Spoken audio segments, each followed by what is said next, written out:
Starting off this countdown, we have the Chariot. A really cool artifact found in King Tut's tomb was his chariot. The chariot was found dismantled, but they ended up reconstructing it for display.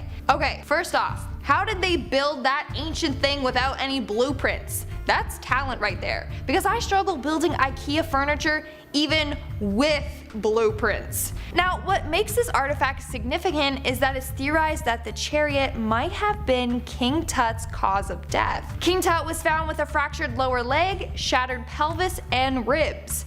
A new analysis shows that he was crushed on one side of his body, likely while on his knees. So some believe that he fell from his chariot in a horrific accident and died. If this is the case, then that thing is most certainly cursed. Moving on at number 9, we have the meat mummy container. So apparently mummies get hungry on the way to the afterlife. As a result, they are often buried with food. The food is carefully preserved so that they can last a long time for their lengthy journey. This is done by preparing the meat for eating, then wrapping the meat in linen. So they basically mummify the meat. In King Tut's tomb, they found 48 containers of meat mummies. Guess King Tut is a big eater. Good thing that we took away his source of food from him. Like, come on guys, you're making the curse worse than it is. This dude's gonna be mad. I mean, I would be if people took away food from me.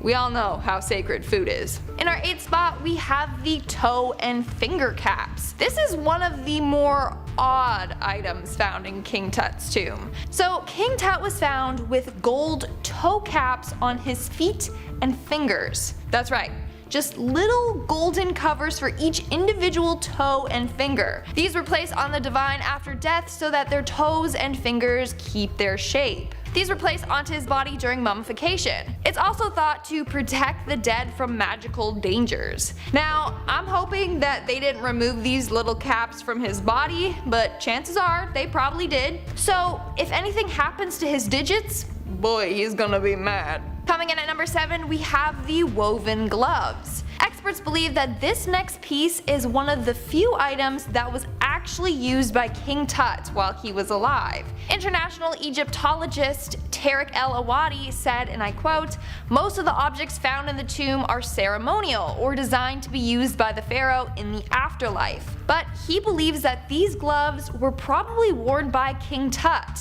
either during the wintertime or when he was riding his royal chariot. That's pretty cool. I mean, the gloves don't look too stylish, but I think all of these ancient artifacts are so amazing. Moving on to number 6, we have the Canopic Jars. As part of their burial process, Egyptians would place the internal organs of the dead into 4 jars before mummification. One jar had King Tut's lungs, another had his stomach, another had his intestines, and one was for his liver. And apparently I say intestines wrong. That's how it is in Canada. Sorry. The jars were found inside of an alabaster chest. It was thought that King Tut needed these organs in the afterlife, which is why they were preserved. Not only that, but 4 goddesses protected them. But now these jars have been moved to the Egyptian Museum in Cairo, but his body is still in its original resting place. Great. So King Tut's body and his internal organs are kept separate. Bet he loves that. We are now at our 5th and halfway mark with the walking sticks. Among the countless artifacts Tut was buried with, a more interesting one would be his walking sticks. But he wasn't just buried with one walking stick. No, he was buried with 130 walking sticks. Why he needed that many is beyond me. So what we do know is that King Tut had a deformed left leg. People theorize that he had a rare bone disorder called Kohler's disease, and that's what caused this deformity. So it may just be that he needed a walking stick to get around.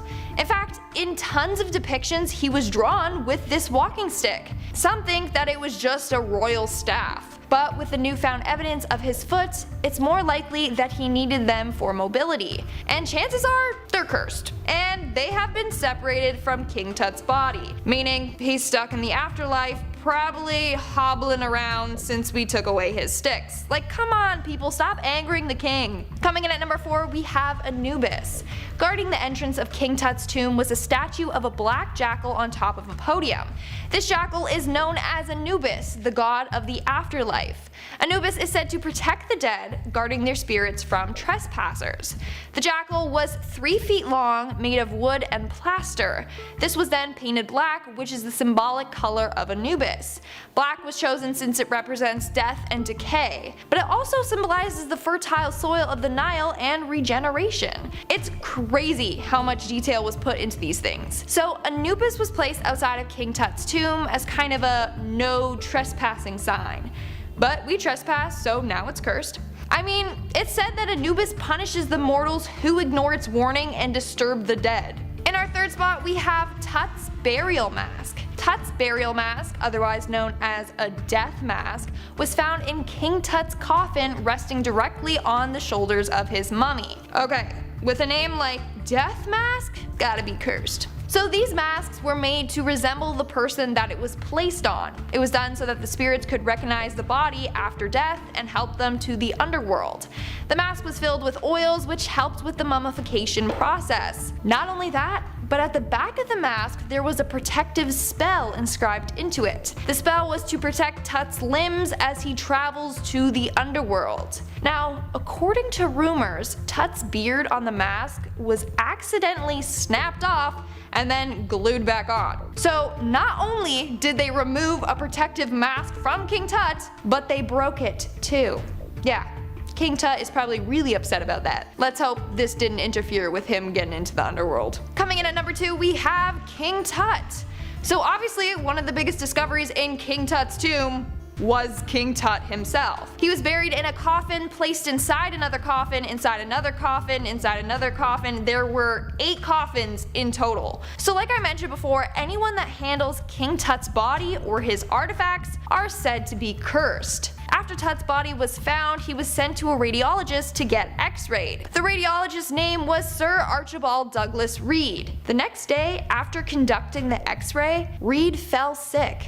He died 3 days later. His death is blamed on King Tut's curse. And in our number 1 spot, we have the Cobra Staff. So this is where it gets interesting. Rumor has it that the reason why several men mysteriously died after the expedition was because one of the workers stole King Tut's Cobra Staff. Howard Carter claimed that when they found the tomb, it was already robbed. But he may have said that to cover up the fact that him and his team took a couple of artifacts as souvenirs, particularly the Cobra Staff. Ironically enough, one of Carter's team members, James Henry Breasted, returned home to find his pet canary eaten by a cobra, and the cobra was still occupying the cage. A Cobra Staff goes missing, and a cobra is found in his home.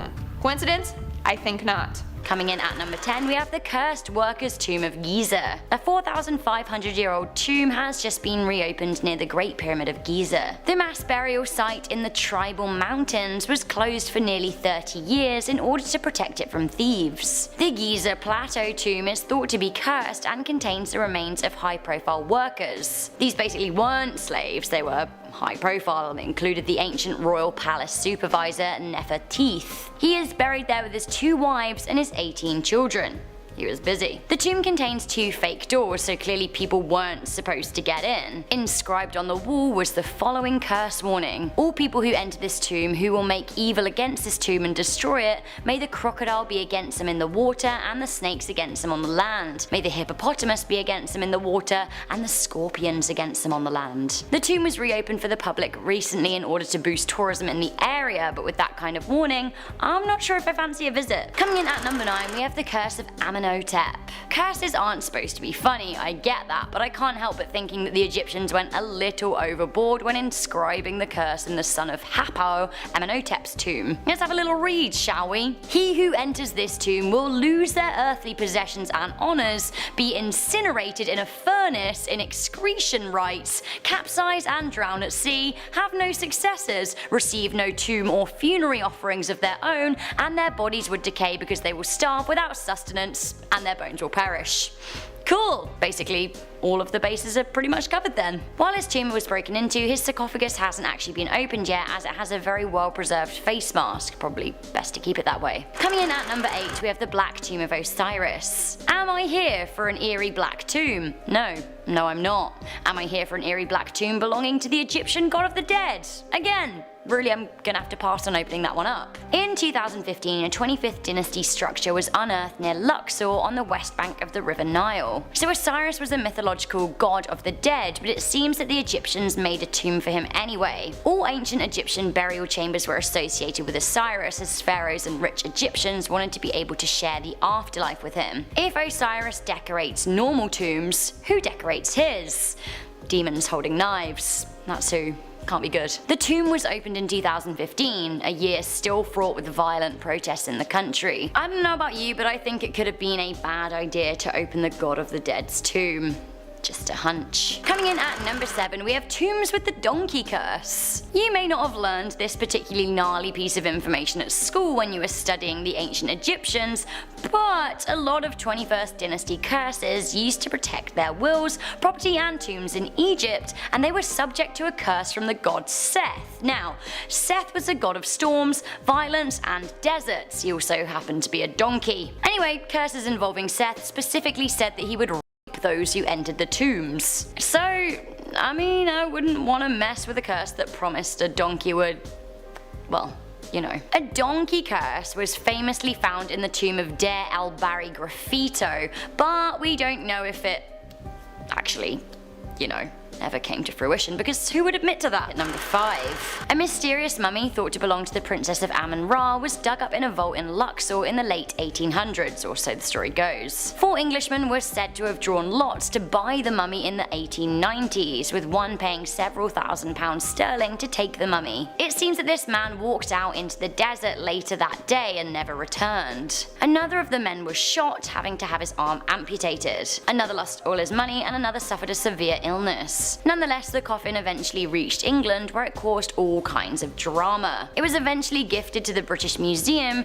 where it was later put up for sale for further chaos. Basically, the British Museum didn't want any of it, it was bringing bad luck to the building. The legend has it that the mummy was sold to a wealthy American and packed into the cargo hold of the RMS Titanic, and, well, we all know what happened there. A lot of people dismiss this as pure myth, as there was no evidence of a mummy in the cargo hold of the ship, but honestly, who knows? Coming into number 4, we have the Cosmic Void. The Heritage Innovation Preservation Project has been working with Cairo University and the Egyptian government to scan, yes, scan the Great Pyramids in Giza. In 2017, a pyramid housing the tomb of the great pharaoh Khufu showed a mysterious and spooky void when it was scanned. Built in 2560 BC, this weird void has been locked away and kept a secret for over 4,000 years. By scanning the pyramid with cosmic rays, the team behind the research estimate that the void is 98 feet long and 50 feet high, which is pretty big. What even is this void? Is it a black hole? Is it a curse? It seems to be just kind of nothingness, which in itself is pretty creepy to me. Some archaeologists are calling it an intentional design element, but what is it? It seems this void is completely sealed off from any known passageways inside the pyramid. There's no way to get at it, so how was it even built? So far, the Scan Pyramid team haven't ventured into the void yet, which honestly, I think is for the best. Who knows what kind of plague could be unearthed? Coming into number 3, we have the Catacombs Curse at Tuna El Gebel. Home to the tomb of Pet Osiris and Isidora,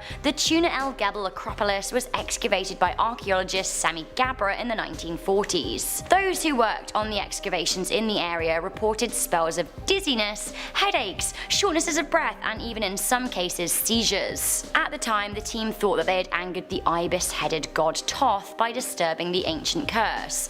In reality, it was discovered that the tomb contained a lot of noxious gas, which probably explains the sickness. Either way, some would say they probably should have left the tomb well alone. Coming in at number 2, we have the 2 cursed mummies of Alexandria. In 1699, it was claimed by author Louis Penscher that a Polish man had purchased 2 mummies excavated from tombs in Alexandria. It seems the man wanted to study them for medicinal purposes, which actually was very common back in that era. Often people would resort to robbing graves so they could have bodies to study. Anyway, the mummies were taken on board a ship from Egypt to Poland on a voyage across the Mediterranean Sea. Unfortunately, removing the mummies from their tomb was a terrible idea. idea. The man and his crew started to have violent and horrific nightmares, saying they were haunted by two ghosts. They soon realized the ghosts haunting them were the spirits of the mummies. They tossed them overboard, and as soon as the corpses were submerged in the sea, the visions stopped. Starting off this list in our number 10 spot, we have a black granite sarcophagus. In 2018, archaeologists in Egypt found a massive black granite sarcophagus in Alexandria, Egypt that dated all the way back to 2,000 years ago. Rumors immediately started swirling about what this sarcophagus might have contained, but the best way to find out? Well, you have to open it, of course. Instead of some crazy curse being unleashed, the first thing that escaped this tomb when opened was a horrible, unbearable smell. Apparently it was so bad that the site had to be evacuated for a while before they could return to finish opening it up. When they finally were able to completely lift the lid, they found a red-brown like sewage water flooding the bottom, which is likely where that horrible smell was coming from. Other than all that gross stuff, inside the sarcophagus were the bones of 3 people. Unfortunately, the mummies did not end up being well preserved, so only the skeletal remains were still intact. It is believed that the people inside may have been soldiers from the time of pharaohs. This is believed because one of the skulls had a crack in it from an arrow. There was a bust found along with the tomb, but unfortunately due to time past, it has been weathered beyond recognition, but that is not the only way researchers can find out where the soldiers are from and what time period they lived in. In our number 9 spot today, we have the knife-armed man. In 2018, while researchers were excavating a 1,200 to 1,400 year old necropolis in northern Italy, they made a gruesome discovery that led to us learning a super interesting story of someone who lived all those years ago. Inside this necropolis there were the remains of a man, but what set him apart from the others is that he had a knife blade prosthetic arm. Further analysis of his bones showed that his arm had been removed via blunt force trauma. Normally all those years ago the wounds would have killed you, if not from the blood loss then from infection, because of course this was a time before antibiotics, but somehow this man managed to survive it all, and in doing that he made himself the scariest prosthetic limb I've ever heard of. He replaced his missing hand with a long knife buckled to his arm with leather straps. It's like pretty metal. In our number 8 spot today, we have the Tomb of Thomas. A few years ago, archaeologists were searching in the tomb of Thomas, who is a high-ranking Egyptian official. Within the tomb, they found jars that contained something they weren't exactly sure of. Well, further research was able to date this substance back 3,200 years ago, and guess what it was? Cheese. Dr. Enrico Greco from the University of Catania, who worked with colleagues from the Cairo University in Egypt to determine what this substance was, said, quote, "The material analyzed is probably the most ancient archaeological solid residue of cheese ever found to date. We know it was made mostly from sheep's and goat's milk, but for me it's really hard to imagine a specific flavor." While this is a super cool discovery and one that gives us incredible insight into those times thousands of years ago, imagine finding a 1,000-year-old cheese. That sounds absolutely disgusting. Honestly, I'm so grateful for the scientists who put up with things like that so we can have answers to these sorts of things. In our number 7 spot today, we have cats. In 2018, archaeologists were excavating a 4,500-year-old tomb that was found near Cairo, and if you're a cat person, this one might be one for you to skip over. Inside of this tomb, not only did researchers find 100 gilded wooden cats along with a bronze statue of Bastet, the goddess of cats, but they made the startling discovery of dozens of mummified cats. It is known in ancient Egyptian culture that cats were highly regarded and admired by humans. They weren't necessarily worshipped or anything like that, but they did see them as divine. The tomb these cats were found in has been dated back to the 5th dynasty of the Old Kingdom. While the looks of the cats is an absolutely horrifying one, not only was this find incredibly interesting, but it also showed that the mummification process is highly effective. In our number 6 spot today, we have scratch marks. When archaeologists opened a tomb they had located that dated all the way back to the Qing dynasty, they certainly did not expect to find what was inside. They weren't shocked to find the remains of a person, but what was shocking was the state she was in. Her skin had turned black like charcoal and she had a terrifying expression expression on her face, with her mouth wide open like she had been screaming. To make matters even worse, apparently there were scratch marks that she had left on the inside. Further research showed that it is believed that this woman suffered from a difficult birth, and during labor she fainted. Since childbirth used to be a way more dangerous activity, it is thought that her family believed she had passed away, and then they buried her, and of course you know the rest. What a horrifying story for everyone involved. In our number 5 spot today, we have the silver Sumerian harp. The silver Sumerian harp was found in a very large royal tomb of ancient Sumeria. You might be sitting there thinking, a harp isn't exactly terrifying, and I agree.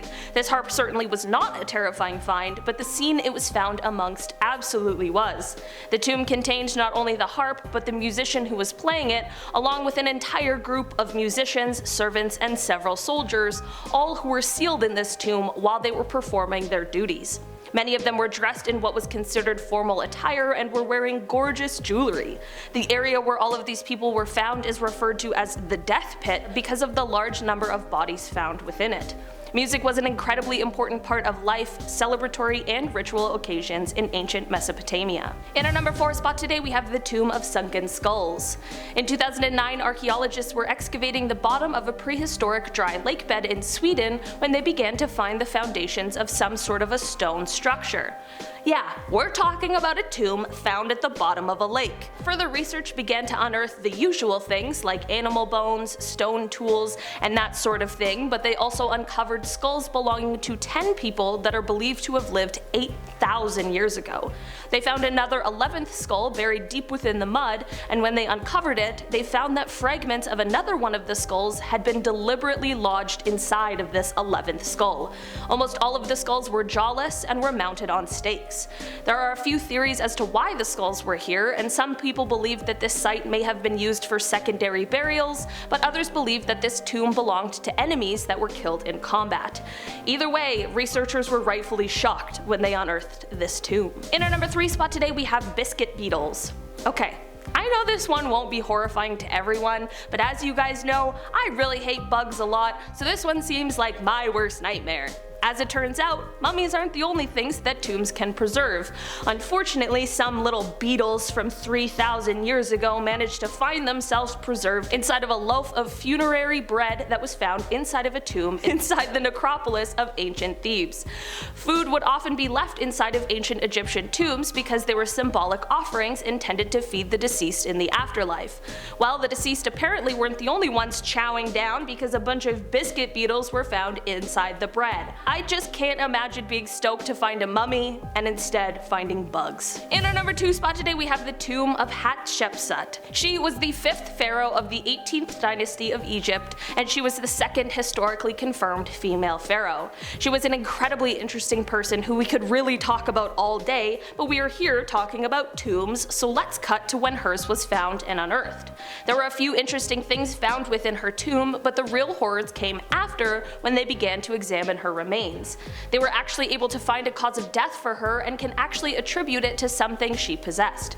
They found benzoprine carcinogenic skin lotion with the pharaoh, and it is believed that this gave her bone cancer. It is likely that she poisoned herself accidentally while she was just trying to soothe her skin. Being diagnosed with something like that with the help of modern medicine is already a horrible, painful, and scary thing. I couldn't even imagine having to go through it all those years ago without any kind of a treatment. In our number 1 spot today, we have this ancient curse. To end off this list today, we have a good old-fashioned curse that was unleashed from inside of a tomb. Okay, maybe that was a bit of an exaggeration, but there really was a curse found on the inside of this tomb. The tomb of Ankh-Mahor, who was a pharaoh's official who is thought to have lived around 4,000 years ago during Egypt's 6th dynasty, was an above-ground tomb that was shaped like a rectangular box. Inside of the tomb, they found a curse inscribed that warned anyone who dared to disturb it. The curse, roughly translated, states that anything a trespasser, quote, might do against this, my tomb, the same shall be done to your property. It then goes on to warn the trespasser of his knowledge of spells and secret magic, and it threatens to fill impure intruders with the fear of seeing ghosts. These kind of curses have been found in other tombs, and while they certainly are nothing like the ones depicted in horror movies about mummies, it might still be a little unnerving to those unearthing this discovery. Starting off this list in our number 10 spot, we have KV55. This is a tomb that is referred to by a number rather than a name because we don't actually know who lies inside of the tomb. While this tomb had its modern discovery in 1907, we still haven't quite found the answers surrounding this mystery. To make things a little more eerie, while the walls of the actual tomb are bare, which is bizarre, as you walk down the steps towards the tomb, you'll notice that there are some markings leading up to it.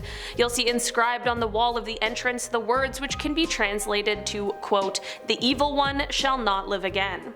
If this wasn't enough to give you an unsettling feeling, the coffin inside of the tomb has been desecrated, with part of the face having been removed as well. So all in all, we don't know a lot about what's going on down there, but it doesn't seem good. In our number 9 spot today, we have Chapter 17. Archaeologists had a large and very exciting discovery as the 4,200-year-old funerary temple of Queen Nerit, who was the wife of the pharaoh Tepe, was found. The recently excavated Siraka necropolis was stocked full of incredible treasures. Inside there were over 50 wooden sarcophagi, there was a board game, a riverboat with rowers, statues, wooden masks, a shrine dedicated to the god of the dead Anubis, and there was a burial sanctuary dedicated to the queen. And while all of these are truly unbelievable finds, one of the most fascinating to researchers was a scroll from the Book of the Dead. The 13-foot-long papyrus scroll, which is referred to as Chapter 17 of the Book of the Dead, acts as a chilling guide to the afterlife. In our number 8 spot today, we have Golden Tongues. A team was working at a temple on the outskirts of the Egyptian city Alexandria when they discovered 16 burials in rock-cut tombs. It was here that they found some mummies that unfortunately had been poorly preserved over the last 2,000 years, but it was what they found with these mummies that was exceptionally interesting. Inside a few of the mummies' mouths were golden tongues nestled inside of their jawbones. It is thought that the dead were given these gold foil amulets that were shaped like tongues so that they could speak before the court of the god Osiris in the afterlife. Osiris is the god of fertility, agriculture, the afterlife, the dead, resurrection, life, and vegetation, and he was also the judge of the dead, so it is imperative that those headed to the afterlife impress him. When we break it down and understand why these gold tongues might have been placed with the bodies, it becomes less of a horrifying discovery and more of an absolutely fascinating one. In our number 7 spot today, we have 5,000-year-old tombs. While researchers were working in the Dakalia province in the area where the Nile River drains into the Mediterranean Sea, they found something unbelievable. It was here that they unearthed tombs that were over 5,000 years old. 68 tombs from 3,300 BC during the Buto period were located, along with 5 that were from 3,100 BC during the Nakata III period. Some of the Buto tombs were found with the human remains in a squatting position, while the Nakata period vessels were more cylindrical and pear-shaped. This cemetery combines some of the earliest periods of Egyptian history along with some of the most important eras. Other cool things found in this area included ovens, stoves, pottery vessels, as well as amulets and scarabs, some of which were made out of semi-precious stones. In our number 6 spot today, we have Marcus. Inside the necropolis of Porto Sarno, which was found in the ancient Roman city of Pompeii, a tomb was found which held the remains of Marcus Venerius Secundio, and these remains are the best preserved ones ever found in ruins. The partially mummified remains included hair and bones and even a partial ear, and they belonged to Marcus, who was a former slave who was able to rise through the ranks. This discovery was unusual because tests showed that Marcus died around the age of 60, and during Roman times, adults were usually cremated. After being freed from slavery, Marcus was able to join a college of priests who were in charge of a form of emperor worship. Being buried inside of a tomb is a reflection of the fact that when he passed, he was in good social and economic standing. It is believed that this tomb dates back decades before the eruption of Mount Vesuvius in 79 AD destroyed Pompeii. In our number 5 spot today, we have Tomb Storeroom. During the excavations of a 2,600-year-old vast necropolis that sits just south of Cairo, researchers unearthed a tomb, of course, or else why would I be talking about it right now? But here's the thing about this specific tomb. It had a storeroom that was housing about 24 mummies. The tomb was located at the bottom of a 36 feet deep shaft, and the 22 mummies were found along the tomb walls. The mummies are believed to date back to 640 BC during the 26th dynasty, which was Egypt's last independent kingdom. Many of the mummies were unfortunately poorly preserved, so their identities as well as the reason why so many were put into one room is left as a bit of a mystery. In our number 4 spot today we have a Bronze Age tomb. Imagine you're a farmer in Ireland and one day you're just minding your own business and somehow manage to stumble upon an ancient tomb that's basically been untouched for thousands of years. Well, that's pretty much exactly what happened when a burial site was uncovered on southwest Ireland's Dingle Peninsula. Inside this site, researchers found human bones along with items that may give us some insights into prehistoric burial and death rituals. This tomb is believed to date back to the Bronze Age, but unlike other tombs from the time, this one was completely underground, which means that it may be even older than once suspected. The tomb was found during some land improvement work when literally a stone was turned over and it revealed the chamber underneath. In our number 3 spot today we have mice. A couple years ago in 2019, as archaeologists were searching through a well-preserved and beautifully painted tomb that had been found in the Egyptian town of Sohag, the tomb is thought to be from around 2,000 years ago and was built for a man named Tutu and his wife. Other than the human mummies that were found inside of this tomb, researchers also found animal mummies, including dozens of mummified mice. This tomb is one of 7 that were found in the area after authorities found smugglers digging illegally for artifacts, which honestly sounds like it should be the plot of a movie.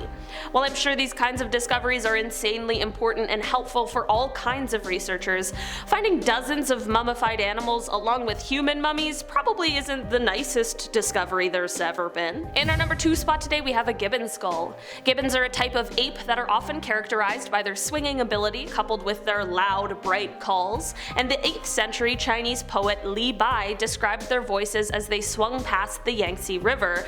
But here's the thing. Today, there are no gibbons that live anywhere near the river.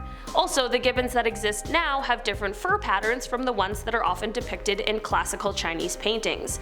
This has led experts to believe that there must have been another kind of gibbon that has now vanished, and physical evidence of this kind of gibbon might have turned up in the most unexpected place: a tomb. This tomb, which was built for the grandmother of the first emperor of China nearly 2,300 years ago, contained a skull and a jawbone so distinct that scientists believe they must belong to this member of the now extinct gibbon genus. Many surviving gibbon species are now facing extinction, so it is likely that there were others in the past who unfortunately faced the same kind of fate.